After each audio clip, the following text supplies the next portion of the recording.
Berdasarkan hasil pemilu tahun 2013, 2018, dan 2024, jumlah suara Sumsel mengalami peningkatan secara signifikan, sehingga menjadi salah satu basis Partai Nasdem untuk menyongsong pemilu 2029 dengan melakukan pembekalan diklat kepemimpinan kader partai.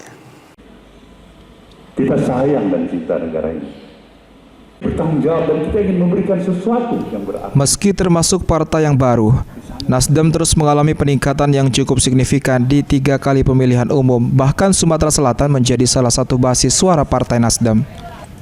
Menyongsong pemilu tahun 2029, setiap kader utama Partai Nasdem harus melakukan diklat kepemimpinan sebagai upaya memberikan pembekalan kepada setiap pimpinan partai di tingkat wilayah hingga ranting.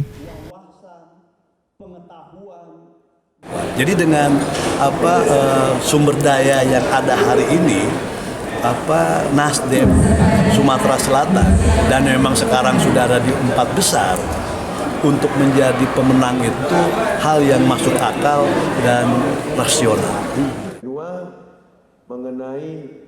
Sementara itu, Ketua DPW Nasdem Sumsel Hermandru mengatakan, diklat yang diikuti oleh kader utama dapat menjadi persiapan untuk menyongsong pilkada pada tahun 2029. Kita pesimis, menang nggak ya? Nasdem ini partai yang konsisten kenaikan persentase elektoral, dibuktikan dengan kursi baik di tingkat kabupaten, provinsi, dan pusat. Dan mudah-mudahan dengan adanya diklat kepemimpinan ini akan terbentuklah kader-kader utama ini menjadi pemimpin.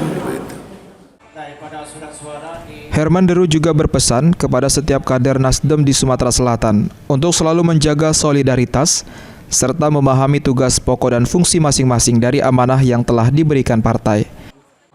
Eki Saputra, PAL TV.